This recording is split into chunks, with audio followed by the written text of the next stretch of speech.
আসসালামু আলাইকুম সবাইকে। তো আমি আজকে লাউ দিয়ে ইলিশ মাছ রান্নার রেসিপি দেখাবো। খুব সহজে হাতে মেখে কিভাবে রান্না করা যায়। তো প্রথমে আমি সরিষার তেল দিয়ে দিলাম, তারপর পেঁয়াজ, কাঁচামরিচ, লবণ, সব মশলা একসাথে দিয়ে দিব। তারপর হলুদের গুঁড়া, ধনে গুঁড়া, মরিচের গুঁড়াও দিয়ে দিলাম। তারপর আদা রসুন বাটা। তো সব মশলা আমি একসাথে দিয়ে খুব ভালোভাবে মেখে নেব। খুব ভালোভাবে মেখে নিয়ে আমি ধুয়ে রাখা কেটে রাখা লাউগুলি দিয়ে দেব। দিয়ে খুব ভালোভাবে লাউ মেখে নেব। তারপর ইলিশ মাছও এখানে দিয়ে দেব। একসাথে দিয়ে খুব ভালোভাবে মেখে নেব। খুব ভালোভাবে মেখে নেওয়ার পরে সামান্য পরিমাণ পানি দেব।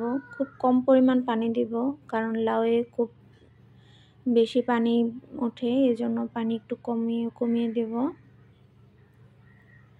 তো পানি দিয়ে ঢেকে চুলায় বসিয়ে দেব। তো কিছুক্ষণ জাল করার পরে তো আমার লাউ হয়ে গেছে। তো এখন আমি একটু জিরে গুঁড়া আর ধনিয়া কুচি দিয়ে নামিয়ে নেব।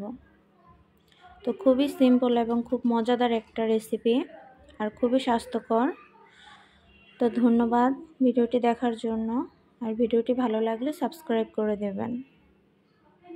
ধন্যবাদ।